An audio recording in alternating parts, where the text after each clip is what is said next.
Coming up on CityView, Mentoring Matters, local middle schoolers go from the classroom to the boardroom.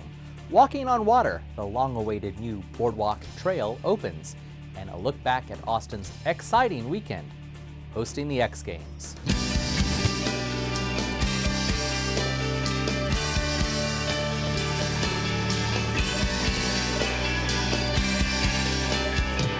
Hi, thanks for joining us. I'm your host, Renee Tejas. Those stories and more. But first, our top story. The City of Austin and UT are teaming up to take stock in tech access in Austin, and we want to hear from you. Phase 1 of the Austin Digital Assessment Survey will be mailed to 15,000 homes this week. Questions are designed to evaluate how much access Austinites have to technology, literacy, and training programs, and pinpoint barriers to access or areas where improvements are needed. The results of the survey will help city leaders create a comprehensive plan to improve technology access, training, and digital opportunities citywide. The results will also be key in the development of Austin's digital inclusion strategic plan. If you did not receive a survey during Phase 1, don't worry, additional phases of the survey will occur during the summer via a public website. You can stay tuned for more details. Well, community members in Austin's Rumberg corridor are leading neighborhood revitalization efforts. Take Michael De La Fuente, for example, who saw an opportunity to inspire achievement in our future leaders. De La Fuente partnered with local companies and organizations to create a CEO for a Day program. Recently, eager students from Dobie and Webb middle schools spent a day shadowing Austin executives. So CEO for a Day was a program that I created to help the Restore Rumberg area, the Restore Rumberg initiative, if you will. CEO for a Day is really based on the law of attraction. You know, the idea that if a child can visualize an opportunity, then it can create it as an opportunity for him in the future. What it looked like for them is they showed up, they had coats, jackets, some didn't know how to tie a tie. I'm sitting there tying a tie, walking them through it, how to adjust it, what length. You know, from just those little pieces to the excitement of who you're paired with, how, you know, they have a great opportunity to ask questions, to really know what these people do, to understand that this community is supporting them. So what we did is after they got all dressed, we talked about where they were going. We all walked out curbside. We had yellow cabs ready to go to deliver these children to their respective CEOs around Austin. All right, so long. 2 children were able to go with a family law attorney who has a pretty big practice here in Austin. The girls arrived at the office. I gave them a tour of the office. We talked about what I do and what kind of education it takes to become an attorney. Are you at all interested in doing anything law related? Do you know at all what you think you might want to do? Yeah? What do you think? I want to be a lawyer. Yeah? Then we came down to the courthouse. They looked at some of the historical documents and things in the hallway. He died in 1990. And then they were able to come into the courtroom, meet with the judge. How you doing? I'm good. So I'm glad you came to shadow her, and then you came to the courthouse. If you want to be a lawyer, you might want to hang out with some lawyers and see what they do, like kind of what you're doing today.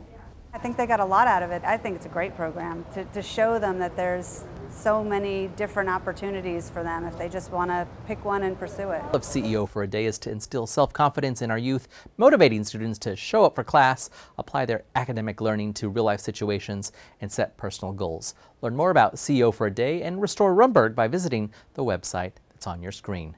No driveway? No parking? No problem. Council gave the city manager the green light to begin crafting a plan to make developing accessory dwelling units easier in Austin. In non-government speak, that means living units smaller than 500 square feet, also known as micro-apartments. The council directed that the city manager has 120 days to come up with a proposed ordinance updating the city code with new rules for micro-apartments. The key changes would include eliminating parking driveway and other regulations in place for more traditional apartment complexes that pose challenges to developing micro-apartment projects. Stakeholders will also have an opportunity to share ideas and help develop additional recommendations. As the City of Austin moves toward its zero waste goal, more and more recyclables and compostable items are being collected. But what happens to those items after they're picked up from your curb? The city's Recycling Economic Development Program is working to attract and retain businesses that can turn those items into new products right here in Austin. The program recently hosted a Recycling Innovations Investment Forum featuring 10 companies who pitched their ideas to investors. Nearly 100 spectators, including over 20 investors, filled City Hall on May 29th to hear from these companies and learn more about the city's programs to support local recycling markets. The forum pitches included a company that compresses beverage cartons to make building materials, a maker of pizza box liners that enables the box to be recycled, and a local nonprofit seeking to create decorative landscape materials out of discarded glass. To see photos and learn more about all 10 companies who presented at the event, visit the website that's on your screen. Under the boardwalk, people walking above under the boardwalk. You know the tune, even though I can't carry one. Well, residents didn't have to be under the boardwalk to enjoy a recent celebration at Lady Bird Lake. In fact, the view was much better walking across it. Hundreds of trail enthusiasts, families, and community leaders joined together for the grand opening of the boardwalk on the Butler Hike and Bike Trail. The new 1.3-mile extension creates a critical recreation and transportation route for pedestrians and cyclists along the lake. And 20 years ago, a group of people in the Parks Department had the vision that to complete this trail, we would need to close this 1+ mile loop with a boardwalk on land and on the water. So now, 3,000 to 15,000 people use this trail every day.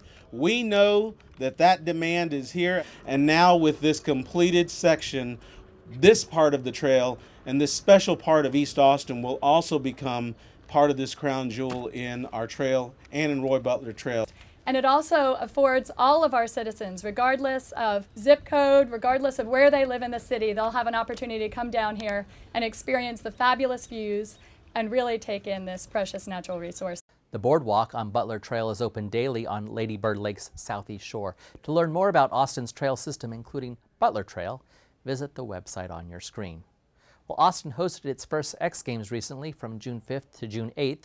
The Action Sports Festival featured competitions in skateboarding, Moto X, rallycross, BMX, and stadium super trucks. Beginning in Newport, Rhode Island in '95, the Summer X Games have now been hosted by 6 cities. Before coming to Austin, it had an 11-year run in Los Angeles. These games generated a total attendance of 160,000 folks over the course of the 4-day festival, which was the highest attendance since the games in 2004. In addition to fans watching live, X Games was televised to 215 countries and to more than 410 million homes worldwide. Mayor Lee Leffingwell welcomed X Games Austin on its first day and acknowledged the economic benefits it will generate for the city. As we say, it's a lot of barbecue and a lot of Tex-Mex.